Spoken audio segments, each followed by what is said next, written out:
Good morning. Well, I live in beautiful British Columbia, a place I'm so grateful to be in and living in and playing in and expanding in. The scenery is incredible. It still kind of feels like summer, although we did get that shift the other night where the evenings got chilly and that fall air, that fall edge has come in. And today in BC, it is the first day of school for our children. And as I joined Facebook land this morning when I was waking up, the posts were flooded with pictures of my friends and their beautiful children getting ready to go off to their first day. And one friend of mine posted that it's sort of bittersweet. And I agree. She's a friend who I taught with, and it is a bittersweet day, I'm sure, for most parents, certainly for teachers. It's a very accurate word for the day. I suppose if you don't have children in your life or you're not connected to that school system in any way, it might not be as relatable for you. But I'm sure as most went to school as children and can relate to that end of summer, hitting the restart button, here we go, new school year, new back to routine, all that good stuff. This year's a little bit extra odd for me. Last year when school started, I ended up using sick days right off the bat because I was burnt out still. I had taken a leave in the spring of the previous year and thought the summer would recoup me enough, but I realized at the very end of August that I was still burnt out and shouldn't be going back into the classroom. So it wasn't the greatest timing for the district and the people that had to deal with that, but it's what I needed to do. So the first day last year was definitely weird because I felt like I needed to be at the school, but I knew that I couldn't be. I was still very attached to that identity as a school teacher. This year I sit in a slightly different position. It's not slight. It's almost completely different. I'm still technically employed by the district. I've taken what's called a discretionary leave, so I have the space to figure out basically what I'm doing and where I'm heading, and but I'm kind of in this limbo time where now I'm coming full into this role as coach, still as teacher, just not school teacher, and it's just interesting. Last year I felt like I was in crisis on this day. I remember sitting on the deck and feeling a mix of emotions. I was a bit sad, I was disappointed, I was tired, but I felt relief that I didn't need to be there because I knew I didn't have the energy or the heart to come from where I needed to as a teacher. I was in limbo. I knew there was change coming, but I didn't know what it was. It was a very strange time. This year, I get to view those precious parent posts from such a different vantage point, and it's really cool. As a teacher, it was, well, where I would see the post before, I would be seeing them and like, oh, that's so awesome. First day of school. It's so exciting for kids. It's so great for parents that their kids are back in school. There's all these positives to it. But there was always this level of anxiety, or it's just the unknown. You don't know what your year is going to be like. You don't know if you've prepared well enough. It's that bittersweet thing. You're happy to get back at routine and be making money again, but it's just that unknown, this discomfort of this time. And so it's bittersweet as teachers. You get the summer's so freeing and relaxing, and you know what the school year means for you in terms of your energy reserves. It's almost like you use the summer to fill your bank back up and bring your energy back up so that you have that motivation and energy to get through the year kind of thing. That's the mentality that I had as a teacher. It's okay, hold on to June, we're almost there. And then you get 2 months off and you can just relax and recoup and let that bank build back up. Well, the last couple of years that I was teaching, I was sitting in overdraft of that bank. The summer would fill me up, it would give me energy back, but I didn't ever have, the last couple of years, didn't have enough to keep me really going through the year. And so I was being drained more than I was able to recoup during the summer. This year, I smiled and noticed how much the kids changed over the summer, and I felt happy for the parents who got who get to bring back routine and some balance and stability to their family life again. I know I can understand what that means for parents, not being one myself. And then the mixed feelings this year were kind of more for my colleagues, of knowing sort of what the fall looks like and what it means. And there is a good side to it, but it's really not an easy system to be in right now. Not that it ever has been easy, but certainly the last few years have been extra challenging. And I realize that's the case in many sectors, but teaching is just where I'm able to relate the most to. It's fascinating to me. The first day of school today, as I woke up and I came into my day and started feeling into my energy, it really got me thinking about programming and routines and what that means for people. I've spent almost my entire life with September as a restart, a reset. It's like I always envision this button that you get to press. It's literally overnight. One day it's summer vacation, the next day you're back. Now there is some transition because I would go into the classroom and set things up, and you're starting to like kind of mentally prepare yourself for that. But you're still in summer mode. You get to leave that classroom from setting up, and you can go to the beach, and you're still on holidays. And then all of a sudden Labor Day is over and we're back in school. And so for me, there were exactly 6 Septembers in my adult life between graduating high school and going back to university where September wasn't that for me. It wasn't this hard reset, this forced shift and transition into a new season. And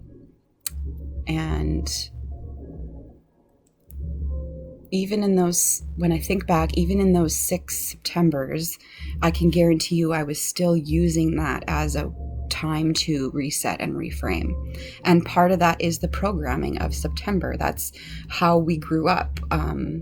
As kids, that was the system. And then going into teaching, that was still the system. So it continued on. But moving back,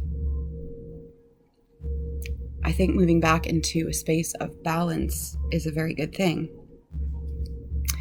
It's a natural thing to do. It's something that as we go through the cycles of the year and the cycles of our own growth and timing, we do take time to like reestablish and reset. And it naturally seems to take place as the summer ends. We're out vacationing, we're spending time with people, we're moving out in the world more, and then there comes a time to come back and retreat within. It's natural. It's a part of the cycle of the year and the seasons. It's supposed to be that way. We move from summer to winter, and it brings a different cycle of being. So we move from being really active participants in our plan in the summer. We're moving around, we're socializing, we're collaborating. A lot of times it's fun stuff. We're vacationing, we're camping, we're visiting family, we're going out of town, we're doing things that we weren't doing before. And then we come into this time of rest and going within for the winter, and it's a time for reflection and planning, like what's the next action season going to look like. And that's naturally what those season cycles are supposed to be for.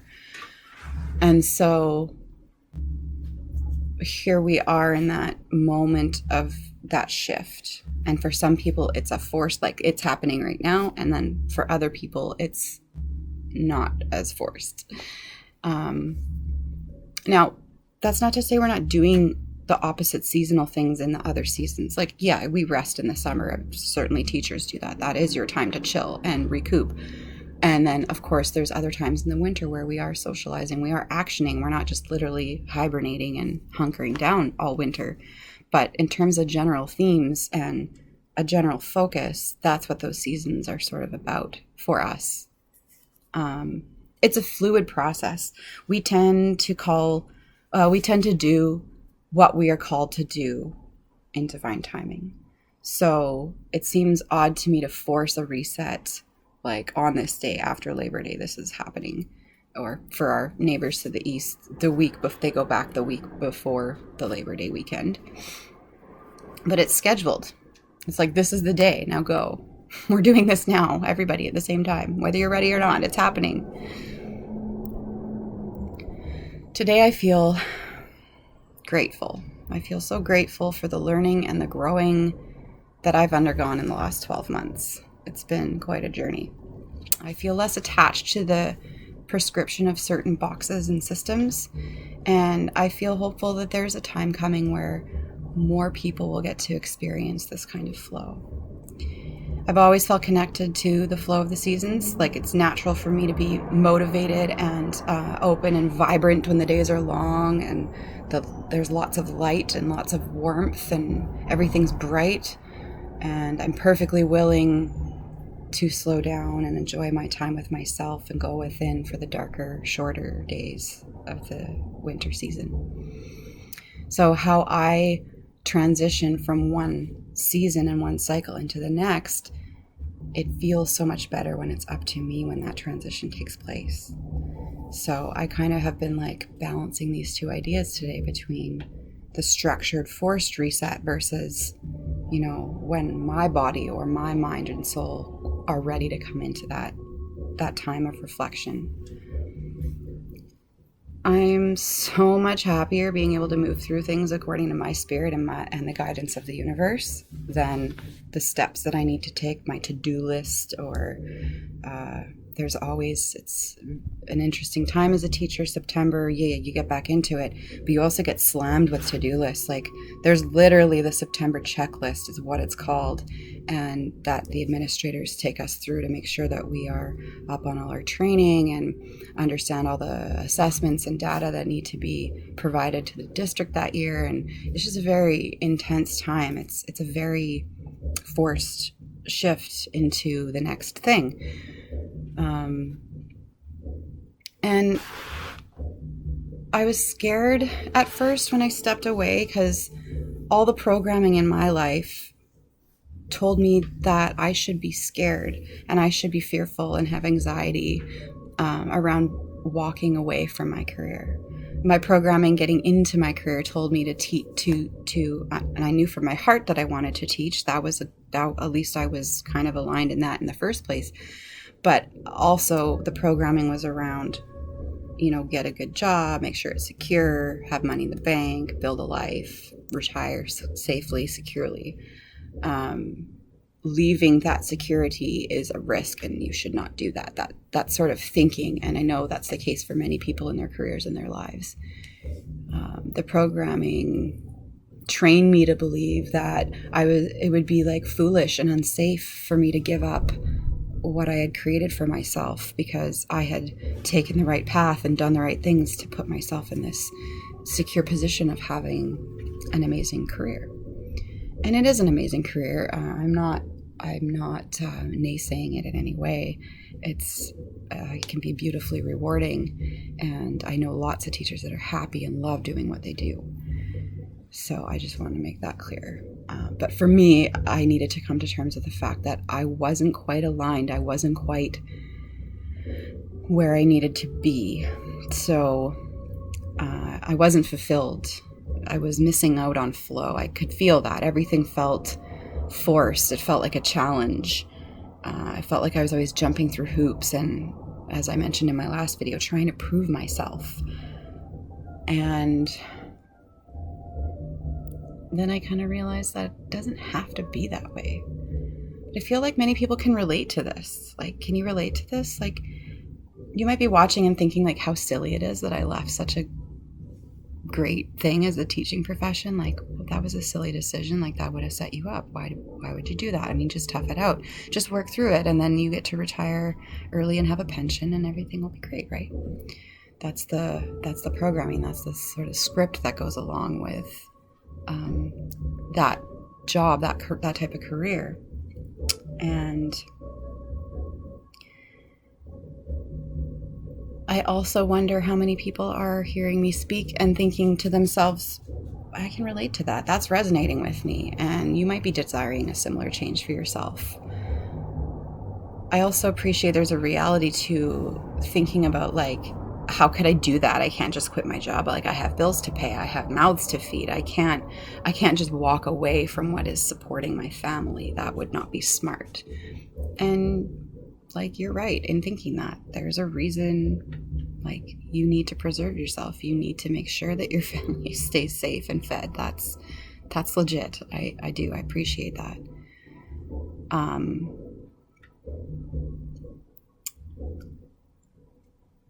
I think, though, the reality is everyone does have that choice and that option. Everyone has the ability to make a shift and a change. So it's a matter of looking at whether you feel fulfilled or happy. Are you in a job that you love? And I mean love, not like, oh, well, there's nothing really to complain about, so I love it. That's not what I mean. Does it fill you up? Are you in service in a way that, like, you could do that work without even being paid and you love it? That kind of love for your job. I think of it more of a right than a luxury. Some people would say, oh, well, I don't have the luxury to just quit my job and restart. Like, that's a luxury. That's not really a luxury. It's a right. You have the right to choose to make a change. And the universe has taken care of me through this change. It hasn't been a big scary thing, because if it's the path you're meant to go down and that's the change you're meant to make, then in terms of being taken care of, if you have faith in the fact that the universe is going to look after you, it will. It does. It wants you to be aligned. It wants you to be living on purpose. Living in a box, living in a system, that doesn't work. That's not sustainable. And I know this and trust this with the depths of my being, because I understand now that that is how the universe works. So some of this might be a bit new to you, but most of our beliefs are tied to our programming. Like I was saying before, like, some of the programming serves a survival purpose, for real. Like, it often stems from our childhood. We adopt these beliefs that we learn will keep us safe and keep us well. And those are all well-intentioned. There's no one to blame here for that. It's not about blaming parents or your experiences. It's certainly not about blaming yourself. It's a process of waking up to your true self again and taking back the parts of you that you've kept hidden because you needed to make sure that you were going to be safe and be able to survive. So you fit yourself into the box that tells you this is how to be safe. And in order to fit in that box, there are parts of you that you squirrel away, you kind of hide, so that you are pleasing in that box.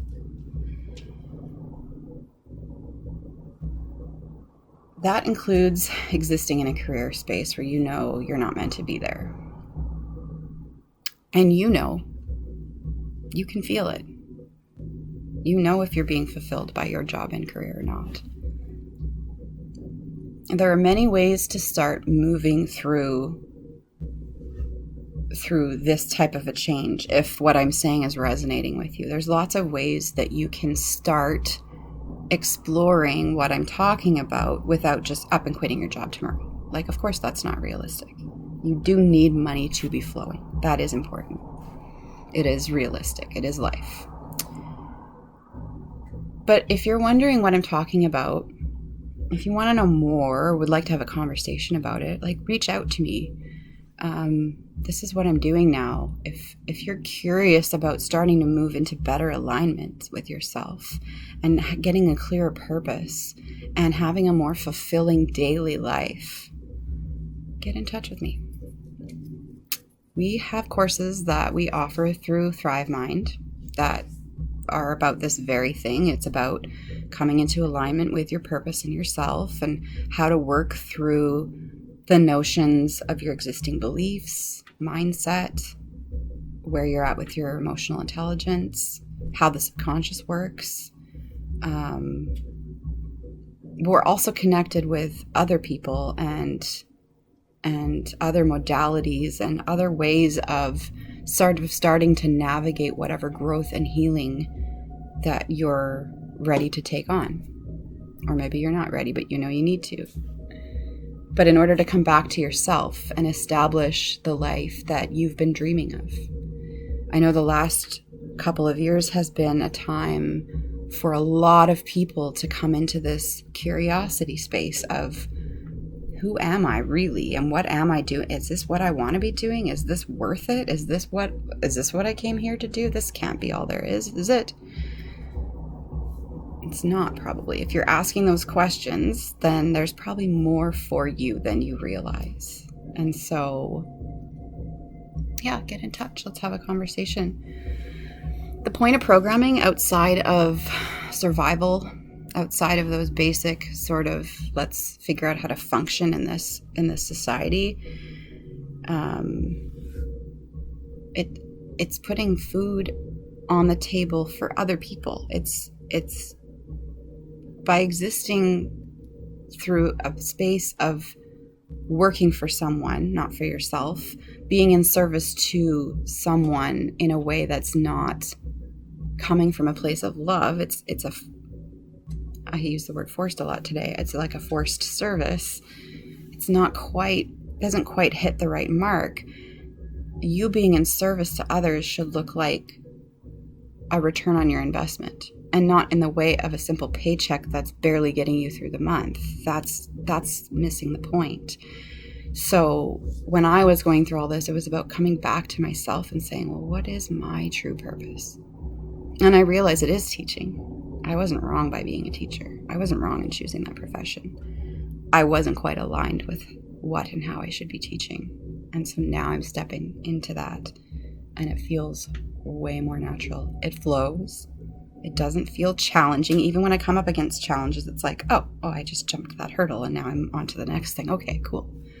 It's not battling the same challenge over and over again. Like, why isn't this working? We live in a social structure that requires worker bees to do the heavy lifting. That's just the reality of where we are at right now. And it's not sustainable. And quite frankly, it goes against the way the universe what the universe wants for us. It's supposed to be much more simple than this. I promise. So, if you want to talk, if you have any questions, or you're just curious about what I'm saying, feel free to reach out. There's some information on my banner for my YouTube channel. We are on Instagram. You can follow us on Instagram. We have a Facebook page called Mindset Munchies. You can email us at info@thrivemindcoaching.com. Please just kind of like bear with us a little bit. We're rebranding a little bit and shifting how we're putting ourselves out there. So our platforms are staying the same, but part of the rebranding is taking us from being Thrive Mind Coaching and Education Services to Thrive Mind Transformations, because that's really what we're about. I've had a hard time adopting the title of coach because it feels like I'm going to tell you what to do. And I don't want to tell you what to do. I want to share with you what I know and what I've learned. I want to share with you the neurochange method because it's fascinating and mind-boggling when you start learning how much control you actually do have.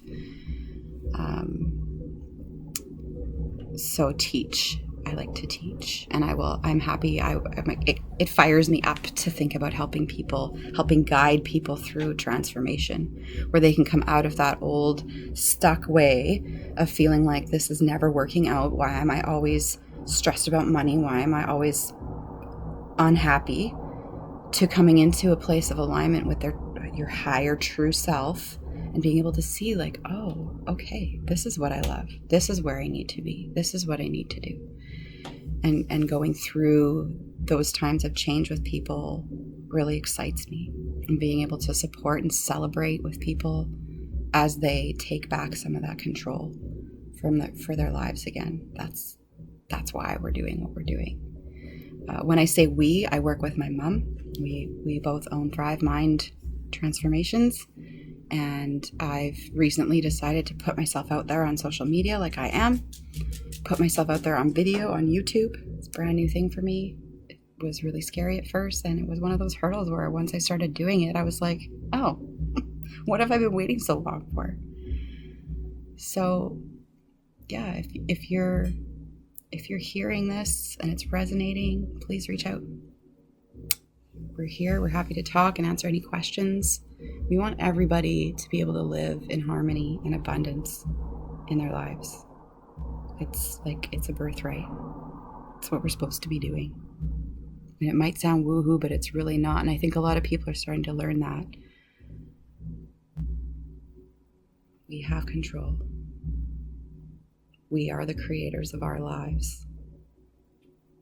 And when we come from that place, when we come to that notion from a place of alignment, it just feels so much clearer and easier.